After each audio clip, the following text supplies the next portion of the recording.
এমন জীবন করো রে গঠন, মরিলে হাসিবে তুমি, কাঁদিবে ভুবন। এমন জীবন গঠন করা চাই। সাহাবায়ে কেরাম রিজওয়ানুল্লাহি আলাইহিম আজমাইনদের মধ্যে একজন সাহাবী, নাম তার হারাম ইবনে মিলহান রাদিয়াল্লাহু তাআলা। বেঈমানদের দরবারের মধ্যে তাকে হাজির করা হয়। বেঈমান বাদশা তার বিচার করবে। হযরত হারাম ইবনে মিলহান রাদিয়াল্লাহু তাআলা আনহু নবীর সাহাবী, সাহাবায়ে কেরাম রিজওয়ানুল্লাহি আলাইহিম আজমাইনদের ঈমান ইসবাত কঠিন ঈমান ছিল। হাজার কষ্ট আসবে, হাজার জুলুম আসবে, হাজার অত্যাচার আসবে, কিন্তু ঈমানের বেলায় বিন্দু মাত্র ছাড় নাই। ঠিক না বেঠিক? আল্লাহ বলেন ওয়া ইযা কিলা লাহুম আমিনু কামা আমানান নাস, ও দুনিয়ার মানুষেরা সাহাবীদের মতো ঈমান আনো, সাহাবীদের মতো। দুরফে শানি নে তেরে কতরু কদরিয়া কর দিয়া, দিল কো রোশন কর দিয়া, আঁখোं को बीना कर दिया। আমাদের ধারাবাহিক আলোচনা চলতেছিল সূরা হুমাযার তাফসীরের উপরে। সূরা হুমাযার তাফসীরের সারাংশ ছিল, আল্লাহ বলেন 3 দোষে দোষী যারা, তাদের জন্য জাহান্নাম। 1 নম্বর দোষ হলো সামনাসামনি মানুষের দোষ ধরা। 2 নম্বর দোষ হলো পিছনে পিছনে মানুষের দুশ্চর্চা করা। 3 নম্বর দোষ হলো সম্পদ নিয়ে কৃপণতা ও বখিলামি করা। যারা এই 3 দোষে দোষী, আল্লাহর কথা অনুযায়ী তাদের উপর অভিশাপ। আর অভিশাপ মানে হলো আল্লাহর রহমত থেকে দূরে। অভিশাপ মানে হলো আল্লাহর রহমত থেকে দূরে। আর পরকালে আল্লাহর রহমত থেকে দূরে যেই জায়গা, সেই জায়গার নাম জাহান্নাম। তাহলে ফলাফল দাঁড়ায় এই দোষে দোষী যারা হবে তাদের ঠিকানা হবে জাহান্নাম। আল্লাহ বলেন ওয়াইলুল লিকুল্লি হুমাযাতিল লুমাযা আল্লাযী জামাআ মালা ওয়া আদ্দাদা। যে ব্যক্তি 3 নম্বর দোষ, যে ব্যক্তি সম্পদ একত্রিত করে আর শুধু গণে শেষ হয়ে গেল কিনা, শেষ হয়ে গেল কিনা, কোথায় জানি খরচ হয়ে গেল, এই টেনশন সব সময় তার মাথায় কাজ করে। ইয়াহসাবু আন্না মালাহু আখলাদা, এই ব্যক্তি ধারণা করে তার সম্পদ চিরকাল তাকে দুনিয়ার মধ্যে রেখে দিবে। কিন্তু চরম বাস্তবতা হলো আজ পর্যন্ত দুনিয়ার মধ্যে কেউ চিরকাল থাকতে পারে। কুল্লু নাফসিন যায়িকাতুল মাউত, প্রাণ যার মধ্যে আছে সকলকেই দুনিয়া থেকে বিদায় গ্রহণ করতেই হবে। যদি ক্ষমতার মাধ্যমে দুনিয়াতে টিকে থাকা যাইতো তো ফেরাউনের মরণ হইতো না, নমরুদের মরণ হইতো না, বাদশাহ জুলকারনাইনের মরণ হইতো না, কারণ তাদের ক্ষমতা ছিল সবচেয়ে বেশি। হযরত সুলাইমান আলাইহিস সালাম সারা পৃথিবীর বাদশাহী করেছেন। হযরত দাউদ আলাইহিস সালাম বাদশাহী করেছেন, তাদের ক্ষমতা ছিল অনেক বেশি। যদি ক্ষমতার মাধ্যমে মৃত্যুকে আটকানো যাইতো তো তাদের মৃত্যু হতো না। যদি চিকিৎসা বিজ্ঞানের মাধ্যমে মৃত্যুকে আটকানো যাইতো, চিকিৎসা শাস্ত্র, বিজ্ঞান ইত্যাদির মাধ্যমে, তাহলে বড় বড় সায়েন্টিস্ট এবং বিজ্ঞানী যারা, তারা জীবনেও মৃত্যুর স্বাদ গ্রহণ করত না। যদি শক্তির মাধ্যমে মৃত্যুকে ঠেকানো যাইতো তো বড় বড় শক্তিমান, বড় বড় কুস্তিগির, পাহলোয়ান, তাদের কোনোদিন মরণ হইতো না। কিন্তু চূড়ান্ত পর্যায়ের বাস্তবতা হলো আমরা দেখি প্রত্যেককেই দুনিয়া থেকে বিদায় গ্রহণ করতেই হয়েছে। আল্লাহ আমাদের সকলকে বুঝার তৌফিক দান করুন। সুতরাং কারো সম্পদ, কারো ক্ষমতা, কারো শক্তি, কারো পাওয়ার, কারো অহংকার কাউকে দুনিয়ার মধ্যে চিরকাল রাখতে পারবে না। बस नामो वर बसीर जमी दफन करदान, बस नामो वर बसीर जमी दफन करदान, किस हस्ती अशबर रोए जमी एक निशानमान। बहुत বড় বড় ব্যক্তিকে মানুষ মাটির নিচে রেখে এসেছে, যার নাম নিশানা আজ পর্যন্ত দুনিয়াতে বাকি নাই। সুতরাং আমাকে আপনাকেও যেতে হবে। তাহলে কারো সম্পদ কাউকে দুনিয়ার মধ্যে চিরকাল রাখতে পারে না। আল্লাহ বলেন এই 3 দোষে দোষী যারা হবে, এই 3 দোষে দোষী, সামনাসামনি মানুষের দোষ ধরে, পিছনে পিছনে মানুষের দুশ্চর্চা করে, আর সম্পদ নিয়ে যারা কৃপণতা করে, আল্লাহ বলেন কাল্লা, কশ্চিন কালেও এরা সফল কাম না, লায়ুমবাদান্না ফিল হুতামা, এদেরকে হুতামার মধ্যে নিক্ষেপ করা হবে। আল্লাহ বলেন ও নবী জানেন আপনি হুতামা কি? ওয়ামা আদরাকা মাল হুতামা, হুতামা কোন জিনিসের নাম? আল্লাহ বলেন নারুল্লাহিল মুকাদা, আল্লাহর প্রজ্বলিত আগুন। হুতামা এই শব্দের শাব্দিক অর্থ হলো চূর্ণ বিচূর্ণকারী। হুতামা শব্দের শাব্দিক অর্থ কি? চূর্ণ বিচূর্ণকারী, যেটা একেবারে গুড়া গুড়া করে দেয়, একেবারে ভস্ম করে দেয়, শেষ করে দেয়, কোনো অস্তিত্ব রাখে না, একদম ভ্যানিশ, পুরা শেষ করে দেয়। এমন জিনিসকে বলা হয় হুতামা। জাহান্নামের মধ্যে জাহান্নামে যাবে। আল্লাহ বলেন এই 3 দোষে দোষী যারা হবে, শুনি আমরা জাহান্নামের আযাবের কথা, মানি কয়জনে? কবরের আযাবের কথা তো শুনি, কিন্তু মানি কয়জন? এই ভয় আমাদের মধ্যে নাই, এই ভয় আমাদের থেকে গায়েব হয়ে গেছে। ভয় যদি থাকতো তো সমাজের অবস্থা পরিবর্তন হয়ে যাইত। ভয় যদি থাকতো তো দেশের অবস্থা, মানুষের জীবন জীবিকার অবস্থা পরিবর্তন হয়ে যাইত। সাহাবায়ে কেরাম রিজওয়ানুল্লাহি আলাইহিম আজমাইনদের একটা জামানা, যেই জামানার মানুষগুলো কঠিন স্বভাবের অধিকারী ছিল, আরবের তপ্ত বালুর মধ্যে যাদের জীবন, মরুভূমির বালু পাথর এগুলোর মধ্যে যাদের জীবন, পাথরের মতো তাদের দিলটাও বড় শক্ত ছিল, কিন্তু সরকারে দো আলম সাল্লাল্লাহু আলাইহি ওয়াসাল্লামের সোহবতের বরকতে এই মানুষগুলোর দিলের অবস্থা কেমন পরিবর্তন হয়ে গেছে, বলে সারা দুনিয়ার শ্রেষ্ঠ মানুষে তারা রূপান্তরিত হয়ে গেছে। নবী সাল্লাল্লাহু আলাইহি ওয়াসাল্লাম বেশি দিন তাদের উপরে মেহনত করেন নাই, মাত্র 23 বছর তাদের উপরে মেহনত করে পুরা দুনিয়ার মধ্যে একটা নমুনা আল্লাহর নবী কায়েম করে দিয়ে গেছেন। মুহতারাম হাজিরিন, এজন্য দ্বীনের কথাগুলো আমলের নিয়তে শুনি, আমল করার চেষ্টা করি। যাইতে তো হবে সকলকে কবরের মধ্যে। দুনিয়ার বাহাদুরি, দুনিয়ার টাকা করি, দুনিয়ার পয়সা, দুনিয়ার ভোগ বিলাস, এগুলো তো আপনি নিয়ে যাইতে পারবেন। নবী বলেন ইয়াকুলু ইবনু আদম মালি মালি, ইয়াকুলু ইবনু আদম মালি মালি। নবী বলেন বনি আদম অহংকার করে বলে আমার সম্পদ, আমার বাড়ি, আমার গাড়ি। বলে কি বলে না? চন্দ গোয়ে বাগে মন বুস্তানে মান, ইনা গোয়ে গোর গোর স্থানে মান। সবাই বলে আমার বাড়ি, আমার গাড়ি, আমার দোকান, আমার মিল, আমার ফ্যাক্টরি, আমার সম্পদ। কবি বলেন কেউ বলে না আমার কবর। ঠিক না বেঠিক? অথচ আসল ঠিকানা দুনিয়া না, আসল ঠিকানা কবর। ঠিক না বেঠিক? দুনিয়ার বাড়িতে কেউ থাকতে পারবে না।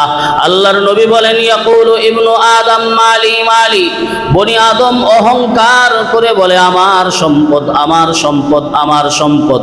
নবী বলেন তোমার সম্পদ কিচ্ছু না। ওয়াহাল্লাকা মিন মালিকা ইল্লা মা আকালতা ফা আফনাইতা। ও বান্দা, তোমার সম্পদ তোমার কাজে লাগবে না। তোমার কাজে কোনটা লাগলো? তুমি যেইটা ভক্ষণ করলা সেটা তোমার কাজে লাগলো। আও লাবিস্তা ফা আবলাইতা, অথবা যেই কাপড়টা তুমি গায়ে দিলা সেই কাপড়টা তোমার গায়ে লাগলো। এই খাওয়া এবং কাপড় ছাড়া তোমার আর কোনো কিচ্ছু না। সব কিছু তোমার পরবর্তী যারা তাদের। ঠিক না বেঠিক? আপনার বাড়ি আপনার কাছে থাকবে? কথা বলেন, আপনার কাছে থাকবে? থাকবে না। আপনার পরবর্তী, আপনার সন্তান, আপনার নাতি, আপনার পুতি, এইভাবে কিয়ামত পর্যন্ত চলতে থাকবে। দেখা যাবে শেষ পর্যন্ত কুল্লু শাইইন হালিকুন ইল্লা ওয়াজহা, সব জিনিস শেষ, থাকবেন একমাত্র আমার আল্লাহ। তাহলে সব তো আপন জায়গায় পড়ে থাকবে, সুতরাং কি নিয়ে আমি অহংকার করি, কিসের বাহাদুরি করি? দুনিয়ার কত বাহাদুর আজকে নাম পর্যন্ত মানুষ নেয় না। দুনিয়ার কত অত্যাচারী আজকে নাম পর্যন্ত মানুষ নেয় না। দুনিয়ার কত ক্ষমতাওয়ালা আজকে নাম পর্যন্ত মানুষ নিতে ঘৃণাবোধ করে। নাম পর্যন্ত নিতে মানুষ 5 বার মুখকে ধুইতে চায়। এরকম জালেম এবং অত্যাচারীও দুনিয়ার মধ্যে ছিল কি ছিল না? অতএব এমন জীবন কররে গঠন, মরিলে হাসিবে তুমি কাঁদিবে ভুবন। এমন জীবন কররে গঠন, মরিলে হাসিবে তুমি কাঁদিবে ভুবন। এমন জীবন গঠন করা দরকার। আমি মরার সময় আমি হাসবো। নিশানে মর দে মুমিন বাতু গোয়াম, চুমুর গায়াত তাবাসসুম बर लबे उस खुर्रमा रोज के जी मंजिले वीरा बिरवाम, राहते जा तलबम वज पे जाना बेरवम, नजरे करदम के गरायत बसरे ईद में रोजे के दर में कदशा जाम गजल खा बेरवाम। আল্লাহ ওয়ালা বলেন, দুনিয়ার মধ্যে আমার থাকার প্রয়োজন নাই, আমি তো আমার বন্ধুর কাছে যেতে চাই। নবী বলেন, মান আহাব্বা লিকা আল্লাহি আহাব্বাল্লাহু লিকাআ ওয়া মান কারিহা লিকা আল্লাহি কারিহাল্লাহু লিকাআ। যেই ব্যক্তি দুনিয়ার মধ্যে নেককার অবস্থায় থাকবে, যেই ব্যক্তি দুনিয়ার মধ্যে ঈমানদার অবস্থায় থাকবে, যেই ব্যক্তি দুনিয়ার মধ্যে আল্লাহ রব্বুল আলামিনের বিধানগুলোকে ঠিকমতো মানবে, ওই ব্যক্তির মরণের সময় যখন আসে তখন ওই ব্যক্তি টেনশনে থাকে না, ওই ব্যক্তি আনন্দিত হয়ে যায়। সুবহানাল্লাহ। আজরাইলকে ওই ব্যক্তি ভাগায়া দেয় না, বরং আজরাইলকে স্বাগতম জানায়। স্বাগতম, মারহাবা কাসিদে তৈয়ারে মা, মিদেহি হরদম খবর আজ ইয়ারে মা, মারহাবা আয় হুদহুদে ফরখন্দে খাল, মিদেহি মারহাবা আয় তুতিয়ে শুকরে মাকাল। আজরাইলকে স্বাগতম জানায়া বলে, আমি বান্দা দুনিয়ার মধ্যে আর থাকতে চাই না, আমি আমার মাশউক, আমার মাহবুব, সারা জীবন যার জন্য আমি নামাজ আদায় করেছি, সারা জীবন যার জন্য আমার সম্পদগুলো আল্লাহর রাস্তায় বিলীন করে দিয়েছি, সারা জীবন যাকে ভয় করে চলেছি, আমি সেই মালিকের কাছে যেতে চাই। এমন জীবন কররে গঠন, মরিলে হাসিবে তুমি কাঁদিবে ভুবন। এই জন্য আল্লাহওয়ালা যারা তারা দুনিয়া থেকে বিদায় নিয়ে চলে যায়, নেককার মানুষ যারা তারা দুনিয়া থেকে বিদায় নিয়ে চলে যায়, তারা তো হাসতে হাসতে আল্লাহ পাক রব্বুল আলামিনের দরবারে চলে যায়, কিন্তু দুনিয়ার মানুষগুলো তাদের জন্য কান্না করতে থাকে। ঠিক না বেঠিক? মুফাসসিরিনে কেরাম বলেন, শুধু দুনিয়ার মানুষ না, নেককার বান্দা যখন দুনিয়া থেকে বিদায় নিয়ে চলে যায়, তখন আসমানের মধ্যে 2টা দরজা পর্যন্ত তার জন্য কান্না করতে থাকে। এক দরজা দিয়ে তার নেক আমলগুলো আল্লাহ পাক রব্বুল আলামিনের কাছে যায়, আরেক দরজা দিয়ে তার উপর আল্লাহর রহমতগুলো নাজিল হয়। বান্দা যখন নেককার দুনিয়া থেকে বিদায় নিয়ে চলে যায়, তখন ওই দরজাগুলো কান্না করতে থাকে আর বলতে থাকে, আমি দরজা দিয়ে ওই বান্দার নেক আমলগুলো আসতো, আজকে ওই বান্দার নেক আমলগুলো বন্ধ হয়ে গেছে। এমন জীবন কররে গঠন, মরিলে হাসিবে তুমি কাঁদিবে ভুবন। কয়জন মানুষের এমন যোগ্যতা আমাদের হইছে, আমি মারা গেলে হাসবো আর আমার জন্য মানুষ কান্না করবে, আমি মারা গেলে মানুষ হাসবো আর আমার জন্য আমার অভাবে মানুষ কান্না করবে। কপাল পোড়া সেই মানুষ, যেই মানুষ মারা যাওয়ার সময় মানুষ বলে বিপদ থেকে বাঁচলাম, যেই মানুষ মারা যাওয়ার সময় মানুষ বলে জুলুম থেকে বাঁচলাম, যেই মানুষ মারা যাওয়ার সময় মানুষ বলে অত্যাচার থেকে বাঁচলাম।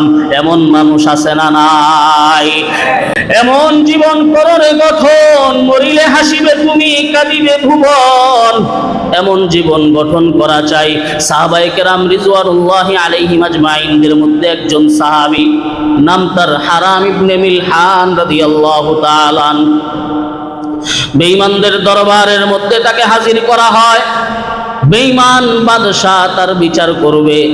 হযরত হারাম ইবনে মিলহান রাদিয়াল্লাহু তাআলা আনহু নবীর সাহাবী, সাহাবায়ে কেরাম রিজওয়ানুল্লাহি আলাইহিম আজমাইনদের ঈমান ইসবাত কঠিন ঈমান ছিল। হাজার কষ্ট আসবে, হাজার জুলুম আসবে, হাজার অত্যাচার আসবে, কিন্তু ঈমানের বেলায় বিন্দুমাত্র ছাড় নাই, ঠিক না বেঠিক? আল্লাহ বলেন ওয়া ইযা কিলা লাহুম আমিনু কামা আমানান নাস, ও দুনিয়ার মানুষেরা সাহাবীদের মতো ঈমান আনো, সাহাবীদের মতো। দুরফেশানি নে তেরে কতরু কদরিয়া কর দিয়া, দিল কো রোশন কর দিয়া, আঁখোं को बीना कर दिया। সাহাবায়ে কেরামদের মধ্যে একজন নাম তার হারাম ইবনে মিলহান রাদিয়াল্লাহু তাআলা আনহু। হারাম ইবনে মিলহান রাদিয়াল্লাহু তাআলা আনহুকে যখন বাদশার সামনে হাজির করা হয়, পিছন থেকে একজন বর্ষা মেরে তাকে শেষ করে দেয়। হারাম ইবনে মিলহান রাদিয়াল্লাহু তাআলা আনহু পিঠের মধ্যে বর্ষার আঘাত খাওয়া মাত্রই তিনি বলেন, ফুজতু ওয়া রাব্বিল কাবা, আমি সাহাবী সফল হয়ে গেলাম, আল্লাহর কসম, সুবহানাল্লাহ। বাদশা অবাক। হারাম ইবনে মিলহান রাদিয়াল্লাহু তাআলা আনহু দুনিয়া থেকে বিদায় নিয়ে চলে যায়। বাদশা অন্যান্য মুসলমানদেরকে জিজ্ঞেস করে, ব্যাপার কি? তার পিঠের মধ্যে ছুরির আঘাত, বর্ষার আঘাত, সে তো কান্না করার কথা। তার পিঠের মধ্যে ব্যথা, সে তো কান্না করার কথা। কিন্তু এই ব্যক্তি কান্না না করে হাসতে হাসতে ফুজতু রব্বিল কাবা, যার অর্থ হলো আল্লাহর কসম আমি সফল হয়ে গেছি, এই কথা কেন বলল? মুসলমানরা বলে, বাদশাহ তোমরা দুনিয়াদার বেঈমান, তোমাদের কাছে দুনিয়া ছাড়া আর কিছুই নাই, আর আমরা মুসলমান, আমরা ইমানদার, দুনিয়ার জীবন আমাদের কাছে কিচ্ছুই না, আমাদের আসল জীবন আখেরাত। সেই আখেরাতের মধ্যে যদি সুখে থাকা যায়, দুনিয়ার জীবনে হাজার কষ্ট যদি সহ্য করা যায়, তবুও আমরা মুসলমানরা সফল হয়ে যাই, সুবহানাল্লাহ। এই জন্য এই সাহাবী শাহাদাতের মালা গলায় ধারণ করেছেন। তোমার ছুরির আঘাতের কারণে এই সাহাবী শহীদ হয়ে গেছেন, আর শহীদ হওয়া মাত্র এই ব্যক্তি আল্লাহর জান্নাতের মধ্যে পৌঁছে গেছেন, সুবহানাল্লাহ। এই জন্য তিনি বলেছেন, ফুজতু ওয়া রাব্বিল কাবা, আমি তো সফল হয়ে গেছি। মুহতারাম হাজিরিন, আমার আপনার জীবনটাও এমনই হওয়া দরকার। আমি মারা গেলে, আমি চলে গেলে, আমি দুনিয়া থেকে বিদায় নিলে মানুষ যেন কান্না করতে থাকে। আরে শুধু মানুষ না, বরং আসমান জমিনের কুল মাখলুকাত নেককার বান্দার জন্য কান্না করতে থাকে, নেককার বান্দার জন্য আফসোস করতে থাকে। আর কুল মাখলুকাত বদকার এবং পাপাচারী এবং জালেমের জন্য হাসতে থাকে আর বলে ভালো হয়েছে সে দুনিয়া থেকে বিদায় নিয়ে চলে গেছে।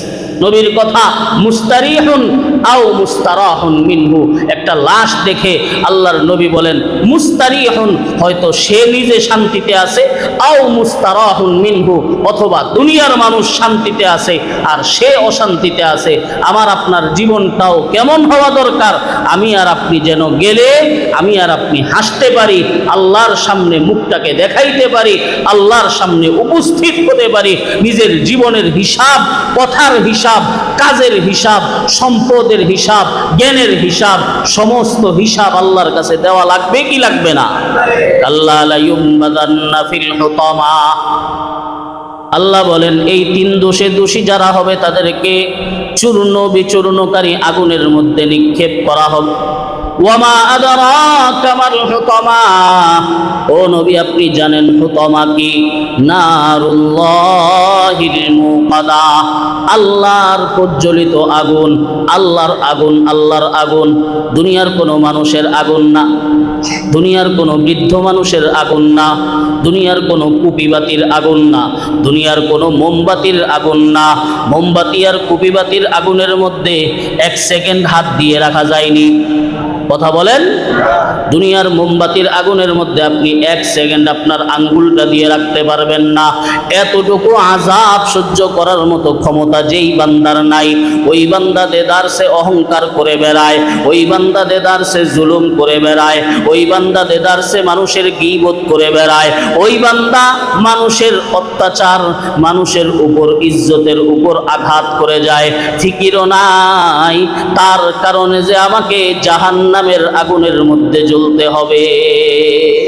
আল্লাহর কোরআনের কথা মিথ্যা হওয়ার কোনো সম্ভাবনা, নবীর হাদিস মিথ্যা হওয়ার মতো সম্ভাবনা।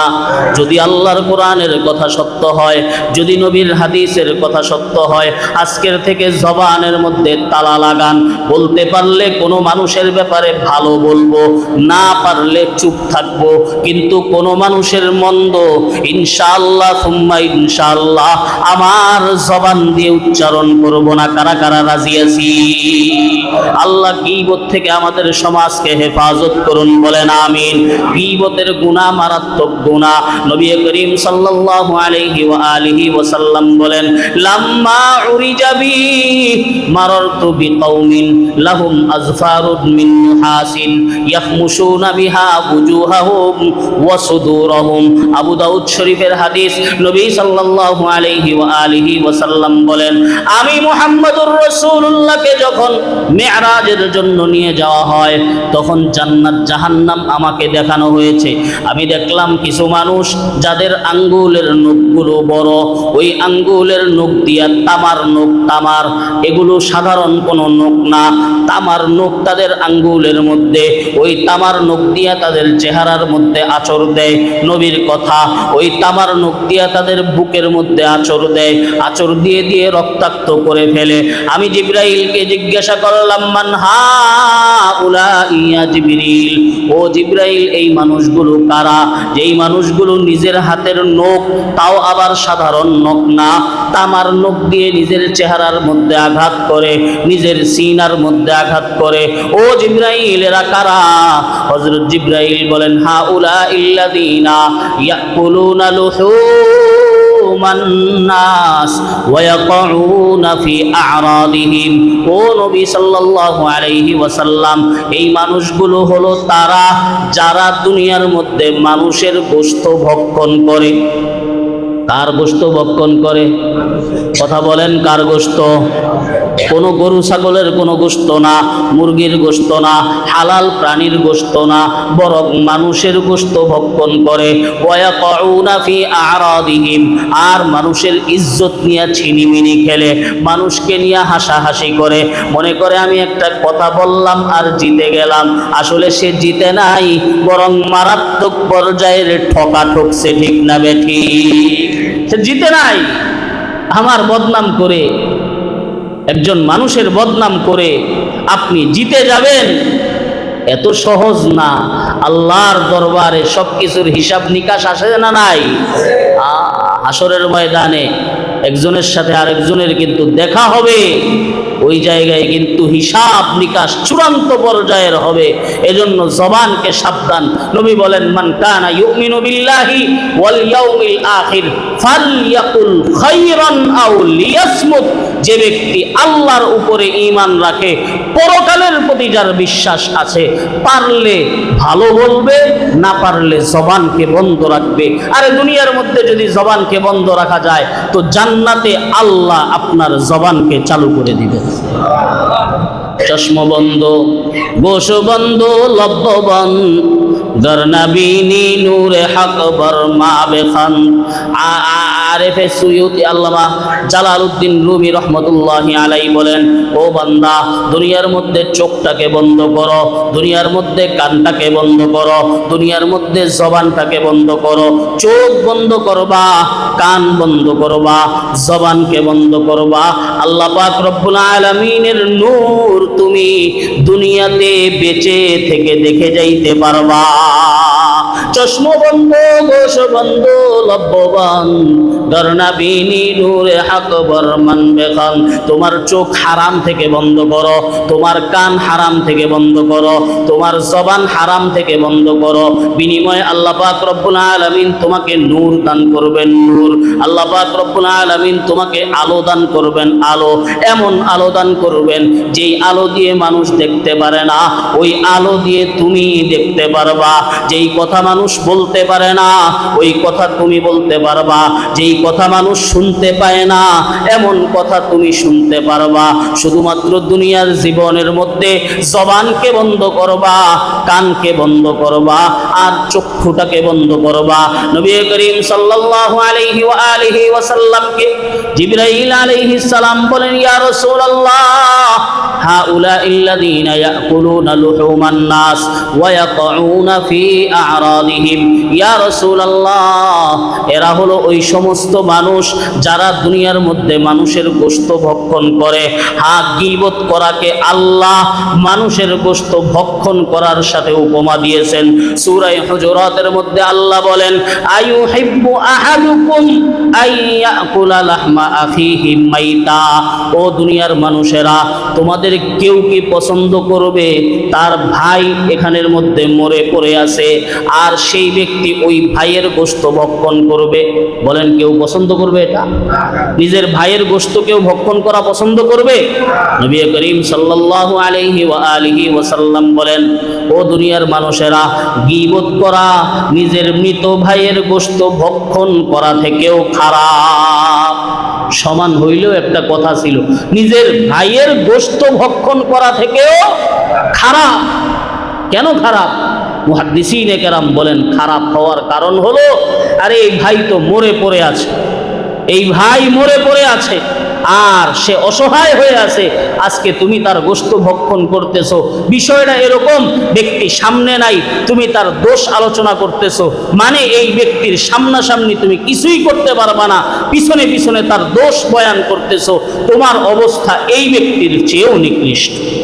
আল্লাহ আমাদেরকে হেফাজত করুন। মুহতারাম হাজিরিন, আল্লাহ বলেন, নারুল্লাহিল মুকাদা আল্লাতী তাত্তালিউ আলাল আফইদা। আল্লাহ পাক রব্বুল আলামিনের আগুন দুনিয়ার আগুনের মতন না। একে দুনিয়ার আগুনের তুলনায় জাহান্নামের আগুনের পাওয়ার 70 গুণ বেশি। কয় গুণ বেশি? রাসূলুল্লাহ সাল্লাল্লাহু আলাইহি ওয়া আলিহি ওয়াসাল্লাম বলেন, নারুকুম হাযা জুজউম মিন 70 জুজআম মিন নারি জাহান্নাম।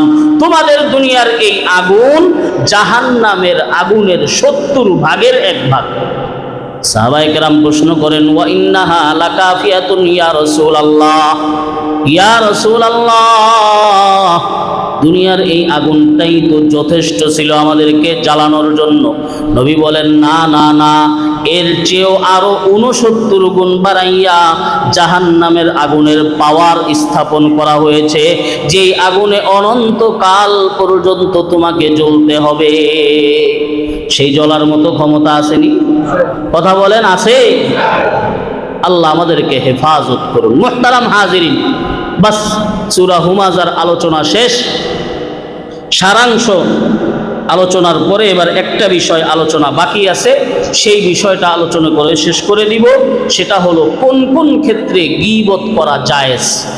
মনে আছে কিনা নাই? বলেছিলাম এই কথা আলোচনা করব, কোন কোন ক্ষেত্রে গীবত করা জায়েজ। হ্যাঁ, গীবত করা যেরকম হারাম এবং নিষেধ এবং কবিরা গুনাহ, তবে কিছু কিছু ক্ষেত্র আছে যেই ক্ষেত্রগুলোর মধ্যে গীবত করা জায়েজ আছে। উলামায়ে কেরাম বলেন এরকম জায়গা হলো 6টা। কয় জায়গা? 6টা ক্ষেত্রে অন্যের দোষ বলা, অন্যের দোষ চর্চা করা জায়েজ আছে। তবে মনে রাখতে হবে, এই দোষ চর্চা করার ক্ষেত্রে আমার নিয়ত তাকে ছোট করা না, আমার নিয়ত হতে হবে তার কল্যাণকামিতা, মানুষের কল্যাণকামিতা। যদি কল্যাণকামিতার নিয়তে এই 6 ক্ষেত্রে গীবত করা হয় জায়েজ, আর যদি অপরকে ছোট করার নিয়তে করা হয় তাহলে এটাও জায়েজ নাই। কয় ক্ষেত্রে গীবত করা জায়েজ? 1 নম্বর ক্ষেত্র, আত-তাযাল্লুম, মাজলুমের জন্য, জালেমের বিরুদ্ধে গীবত করা জায়েজ। দলিল 6 নম্বর পারার প্রথম আয়াত, লা ইউহিব্বুল্লাহুল জাহরা বিস-সুই মিনাল কওলি ইল্লা মান যুলিম। আল্লাহ পাক রব্বুল আলামিন দুনিয়ার মধ্যে কোনো মন্দ কথা পছন্দ করেন না। তবে কোনো ব্যক্তি যদি মাজলুম হয়, ওই ব্যক্তি যদি জালেমের বিরুদ্ধে কথা বলে, অমুকে আমার উপর জুলুম করেছে, অমুকে আমার হক মেরে দিয়েছে, এইভাবে তার দোষ চর্চা করা, এইভাবে তার দোষের কথা বলা, এমন ব্যক্তির কাছে, যেই ব্যক্তির কাছে বললে হক পাওয়া যাবে, জায়েজ আছে। এমন ব্যক্তির কাছে, যেই ব্যক্তির কাছে বললে তার হক পাওয়া যাবে, এটা কি আছে? জায়েজ আছে। তাহলে গীবত করার এক নম্বর জায়েজ জায়গা হলো মাজলুম ব্যক্তির জন্য জালেমের বিরুদ্ধে গীবত করা। কারণ জুলুম আল্লাহর নিকট অত্যন্ত নিকৃষ্ট একটা বিষয়। নবী সাল্লাল্লাহু আলাইহি ওয়াসাল্লাম বলেন, ইত্তাকি দাওয়াতাল মাজলুম ফা ইন্নাহু লাইসা বাইনাহা ওয়া বাইনাল্লাহি হিজাব। অত্যাচারিত, নিপীড়িত, নির্যাতিত মজলুম ব্যক্তি যারা, তাদের বদদোয়া থেকে বাঁচো। কারণ নিপীড়িত মজলুম ব্যক্তির বদদোয়া আর আল্লাহর মধ্যে কোনো পর্দা থাকে। ডাইরেক্ট দোয়া, বদদোয়া কবুল। মজলুম ব্যক্তি দোয়া করে না বদদোয়া করে? বুঝেন না কথা? মজলুম ব্যক্তি দোয়া করে না বদদোয়া করে? বেতরসাজ আহে মজলুমা, बेतरसज आहे मजलूमा के हंगामे दुआ करदान इजाबत अज दरे हक बहरे इस्तिकबाल मी आयात। मजलूमेर बददुआ। সুতরাং মজলুমের জন্য জালেমের বিরুদ্ধে গীবত করা জায়েজ আছে। দুই নম্বর জায়গা, কাউকে অন্যায় থেকে যদি বাধা দেওয়া লাগে, সেই অন্যায় থেকে বাধা দেওয়ার ক্ষেত্রে, সেই অন্যায় থেকে বাধা দেওয়ার ক্ষেত্রে আপনি পারছেন না, এমন ব্যক্তির কাছে তার দোষ বলা জায়েজ, যেই ব্যক্তি তাকে অন্যায় থেকে বাধা দিতে পারবে। দুই নম্বর ক্ষেত্র বুঝাইতে পারলাম। একজন ব্যক্তি পাপের মধ্যে লিপ্ত, একজন ব্যক্তি সুদের মধ্যে লিপ্ত, একজন ব্যক্তি গুনাহের মধ্যে লিপ্ত, একজন ব্যক্তি ব্যভিচারের মধ্যে লিপ্ত, একজন ব্যক্তি মদ খাওয়া, মাদক গ্রহণ করার মধ্যে লিপ্ত। আপনি নিজে পারছেন না, আপনি তার দোষ এমন ব্যক্তির কাছে বলতে পারবেন যেই ব্যক্তি তাকে ফিরানোর মতো ক্ষমতা আছে। সেটা একক ব্যক্তি হোক, সেটা কয়েকজন ব্যক্তি হোক, তাদের ক্ষেত্রে তাদের দোষ বলে নাম নিয়ে নিয়ে বলা জায়েজ আছে। দলিল, রাসূলুল্লাহ সাল্লাল্লাহু আলাইহি ওয়া আলিহি ওয়াসাল্লামের কাছে আবু সুফিয়ান রাদিয়াল্লাহু তাআলা আনহু, যিনি পরবর্তীতে মুসলমান হয়েছেন, তার স্ত্রী এসে আল্লাহর নবীকে বলে, ইয়া রাসূলুল্লাহ ইন্না আবা সুফিয়ান রাজুলুন শাহীহুন। ইয়া রাসূলুল্লাহ, আবু সুফিয়ান বড় কৃপণ ব্যক্তি। আবু সুফিয়ান বড় কৃপণ ব্যক্তি। আমাকে আমার যথেষ্ট পরিমাণ ভরণ পোষণ সে দেয় না, আমার সন্তানকেও ঠিক মতো টাকা পয়সা দেয় না। নবী করিম সাল্লাল্লাহু আলাইহি ওয়া আলিহি ওয়াসাল্লাম বলেন, খুযি মা ইয়াকফিকি ওয়া ওয়ালাদাকি। আবু সুফিয়ানকে বলা লাগবে না, আবু সুফিয়ানের থেকে না বলে তোমার জন্য যেটা যথেষ্ট, তোমার সন্তানের জন্য যেটা যথেষ্ট, সেটা গ্রহণ করা তোমার জন্য জায়েজ আছে। এখানে যে আবু সুফিয়ান রাদিয়াল্লাহু তাআলা আনহুর ব্যাপারে আল্লাহর নবীর কাছে, আবু সুফিয়ান রাদিয়াল্লাহু আনহুর ব্যাপারে আল্লাহর নবীর কাছে উনি যে ডাইরেক্ট বদনাম করলেন, আল্লাহর নবী এটার উপরে কোনো রকম নিষেধাজ্ঞা দেন নাই।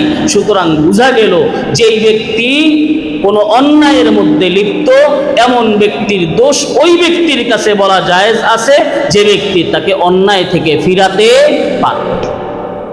গীবত জায়েজ হওয়ার ৩ নম্বর ক্ষেত্র হলো, প্রকাশ্য পাপাচারী কোনো ব্যক্তি যদি হয়, নাচ গান করে প্রকাশ্যে,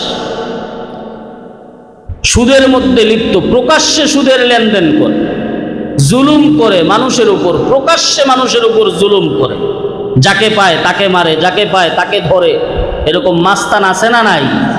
হ্যাঁ, এই সমস্ত মাস্তান স্বভাবের মানুষ যারা, তাদের বিরুদ্ধে তাদের নাম নিয়ে নিয়ে দোষ চর্চা করা জায়েজ। তাহলে গীবত করা হারাম, কিন্তু যেই ব্যক্তি প্রকাশ্য পাপাচারে লিপ্ত, প্রকাশ্য পাপাচারে যেই ব্যক্তি লিপ্ত, এমন ব্যক্তির বদনাম করা কি আছে? জায়েজ আছে। দলিল, বুখারী শরীফের হাদিস, আন আয়েশা রাদিয়াল্লাহু তাআলা আনহা ইস্তাযানা রাজুলুন আলা রাসূলিল্লাহি সাল্লাল্লাহু আলাইহি ওয়াসাল্লাম। হযরত আম্মা জান আয়েশা সিদ্দিকা রাদিয়াল্লাহু তাআলা আনহা বলেন, এক ব্যক্তি আল্লাহর নবীর কাছে আসার জন্য বাহির থেকে অনুমতি চাইল, ইয়া রাসূলুল্লাহ, আমি কি আপনার কাছে আসতে পারি? আম্মাজান আয়েশার সাথে, ভালো মতন বুঝছেন, আম্মাজান আয়েশার সাথে নবীজি বসা। নবী করিম সাল্লাল্লাহু আলাইহি ওয়াসাল্লাম এবার ওই ব্যক্তির একটু বদনাম করলেন। আল্লাহর নবী বললেন, বিসা আকুল আশিরা, এই লোকটা চূড়ান্ত পর্যায়ের খারাপ, এই লোকটা। আচ্ছা, যখন আল্লাহর নবী এই কথাটা বলেছেন তখন এই ব্যক্তি সামনে ছিল না পিছনে ছিল? আপনারা বুঝতেছেন না কথা? সামনে ছিল না পিছনে ছিল?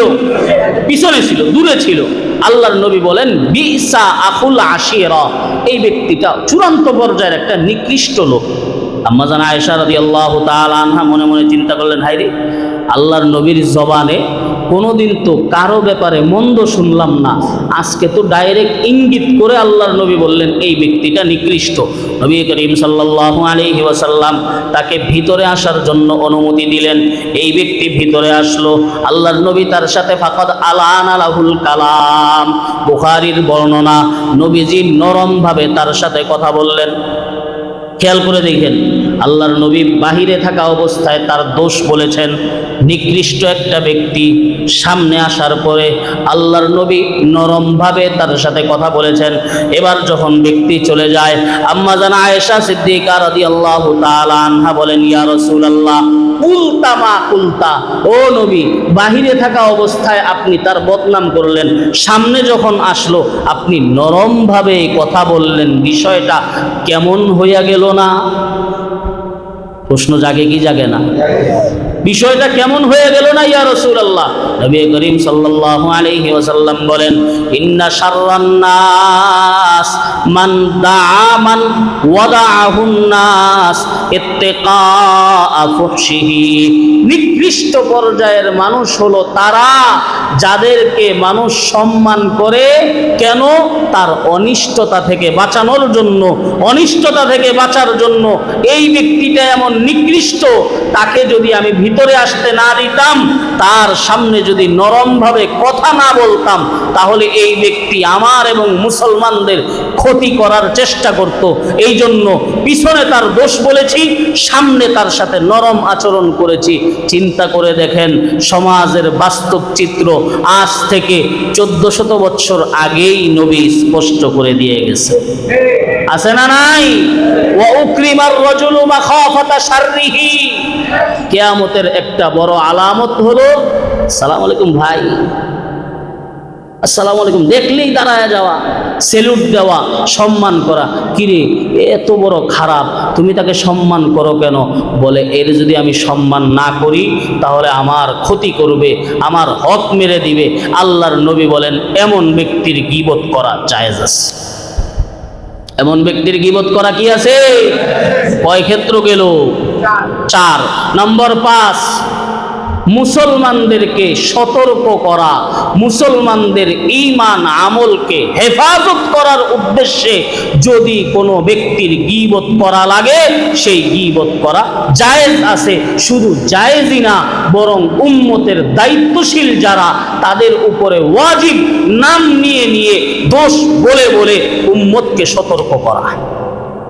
যেমন কোনো বিকৃত মানসিকতার ব্যক্তি দিনকে বিকৃত করতেছে, কাদিয়ানির নাম নিয়ে আমরা বদনাম করি কি করি না? কথা বলেন, কাদিয়ানির নাম নিয়ে আমরা বদনাম করি কি করি না? বাতিল যারা, তাদের নাম নিয়ে মাঝে মাঝে বদনাম করি। কেন করি? কারণ উম্মতকে সতর্ক করার জন্য। এই উম্মতকে সতর্ক করার দায়িত্ব কোনো ডাক্তারের না, এই উম্মতকে সতর্ক করার দায়িত্ব কোনো ইঞ্জিনিয়ারের না, এই দায়িত্ব আল্লাহর নবী উলামায়ে কেরামদেরকে দিয়ে গেছে। কাদেরকে দিয়ে গেছেন? উলামায়ে কেরামদেরকে। নবীর স্পষ্ট কথা, ইয়াহমিলু হাদাদ দীনা মিন কুল্লি খালাফিন উদুলুহু ইয়ানফুনা আনহু তাহরিফাল গালিন ওয়া তাওয়িলাল জাহিলিন। এই দ্বীনের হেফাজত করবে এমন মানুষেরা, যেই মানুষগুলো যারা বাড়াবাড়ি করে তাদের বিকৃতি থেকে এই দ্বীনকে হেফাজত করবে। এই দায়িত্ব আল্লাহর নবী উম্মতকে দিয়ে গেছেন। এই যে তাদের নাম ধরে ধরে বদনাম করা জায়েজ, দলিল কি? দলিল আল্লাহর নবীর জমানার একটা ঘটনা। রাসূলুল্লাহ বলবো এটা, কথা বলেন, এটা বলবো।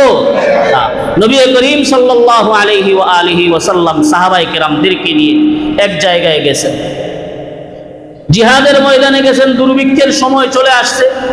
সাহাবায়ে কেরাম রিজওয়ানুল্লাহি আলাইহিম আজমাইন কঠিন মুসিবতের মধ্যে, খাবার দাবারের কোনো ব্যবস্থা নাই। ওই কাফেলা ওই জায়গায়, মুনাফিকের সর্দার আব্দুল্লাহ বিন উবাই বিন সলুল আছে না নাই? মুনাফিকদের সর্দার। সে বসে বসে সামনে কয়েকজন মানুষকে নিয়ে বলে, মুহাম্মদ যে মানুষকে কি ভেজালের মধ্যে ফেলছে, মদিনায় গিয়ে নেই, যার সম্মান বেশি সে বের করে দিবে মদিনা থেকে ওই ব্যক্তিকে যার সম্মান নাই। তার মানে সে ইঙ্গিতে বুঝাইল, আমি আব্দুল্লাহ বিন উবাই বিন সলুলের সম্মান বেশি, আর মুহাম্মদের সম্মান পাগলের সুখ মনে মনে। ঠিক না বে ঠিক? এই পাগলের সুখ মনে মনে আছে না নাই? পাগল বলে আমি বিশ্বের রাজা, আমি দেশের প্রধানমন্ত্রী, আমি দেশের রাষ্ট্রপতি। তো আব্দুল্লাহ বিন উবাই বিন সলুলও বসে বসে বলে আমার সম্মান বেশি, মুহাম্মদের সম্মান কম, মদিনায় যায়া নেই, মুহাম্মদকে মদিনা থেকে বের করে দিব। যেই মজলিসের মধ্যে এই কথা আলোচনা, নবীর সাহাবী হযরত যায়েদ বিন আরকাম রাদিয়াল্লাহু তাআলা আনহু কথাটা শুনে ফেলছেন। শুইনা গিয়ে আল্লাহর নবীর কাছে কথা বলে দিচ্ছেন, ইয়া রাসূলুল্লাহ, ওই জায়গায় আব্দুল্লাহ বিন উবাই বিন সলুল স্পষ্ট বসে বসে আপনার নামে বদনাম করতেছে এবং আপনাকে বলেছে লা ইউখরিজান্নাল আ'আজ্জু মিনহাল আযাল, যার সম্মান বেশি সে বের করে দিবে ওই ব্যক্তিকে যার সম্মান কম। তার মানে সে বুঝাইতে চেয়েছে আপনার সম্মান কম, আপনাকে মদিনা থেকে বের করে দিবে। নবী করিম সাল্লাল্লাহু আলাইহি সাল্লাম সাথে সাথে আব্দুল্লাহ বিন উবাই বিন সলুলকে ডাকছেন। ডাকার পরে বলেন, তুমি কি এই কথা বলেছো? সে বলে, অসম্ভব ইয়া রাসূলুল্লাহ, আমি এরকম কথা আমার জবান দিয়ে জীবনে উচ্চারণ করতে পারি?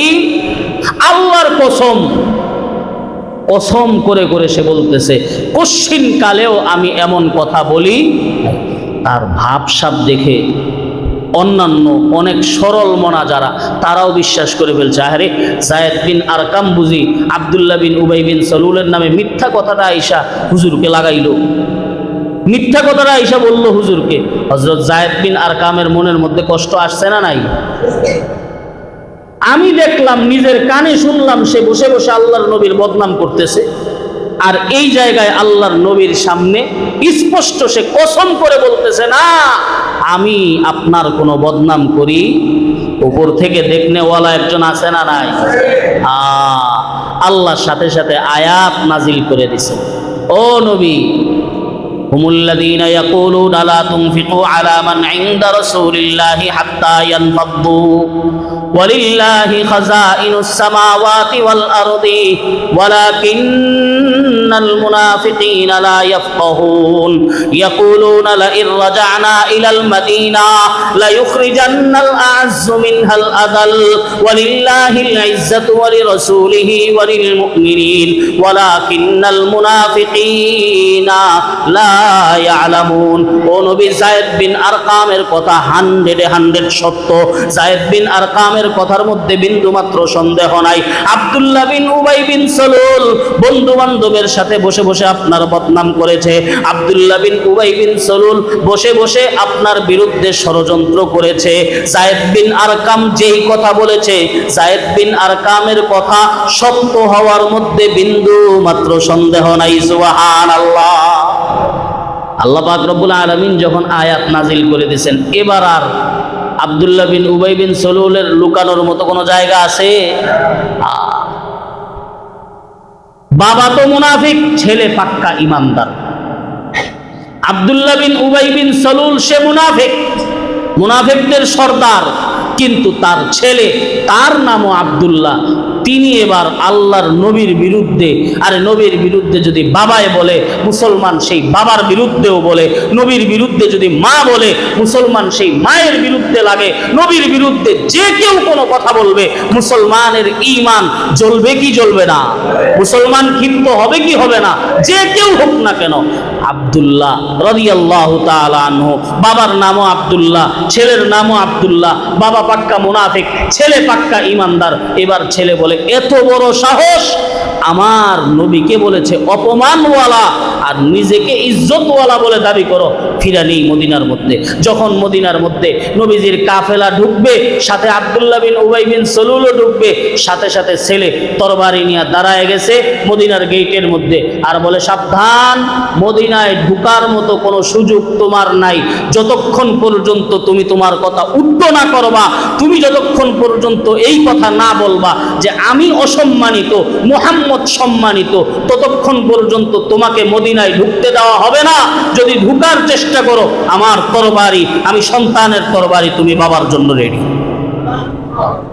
আমি সন্তানের তরবারি, তুমি বাবার জন্য রেডি। যদি ঢুকার চেষ্টা করো সাবধান, মদিনায় ঢুকার চেষ্টাও করবা না। নবী করিম সাল্লাল্লাহু আলাইহি সাল্লাম ডাক দিয়ে বলেন আব্দুল্লাহ থাক, তোমার বাবা এরকম করতেছে। বলে না ইয়া রাসূলুল্লাহ, আপনাকে অসম্মানিত বলেছে, নিজেকে সম্মানিত বলছে, এমন ব্যক্তির দুনিয়াতে বাঁচার কোনো অধিকার নাই। মদিনায় ঢুকতে হইলে কথা উড্ড করেই তাকে ঢুকতে হবে। ঠিকই বাবা, কথা উড্ড করেই মুনাফিকের সর্দারকে ঢুকতে হয়েছে। মুহতারাম হাজিরিন, এখান থেকে কি বোঝা গেল? এমন ব্যক্তির দোষ উম্মতের সামনে স্পষ্ট করার প্রয়োজন আছে যেই ব্যক্তি থেকে উম্মত বদ ধারণা নিবে। সুতরাং ওলামায়ে কেরাম যে নাম ধরে ধরে বাতিলদের কথা বলে, এটা উম্মতের উপর ওলামায়ে কেরাম ইহসান করে, ঠিক না ঠিক? সুতরাং এমন ক্ষেত্রগুলোতে গীবত করা জায়েজ আছে। আল্লাহ পাক রব্বুল আলামিন আমাদের সকলকে বুঝার আমল করার তৌফিক দান করুন। গীবতের মতো মহাপাপ থেকে আল্লাহ আমাদেরকে হেফাজত করুন, আমিন। ওয়া আখিরু দাওয়ানা আলহামদুলিল্লাহি রাব্বিল আলামিন।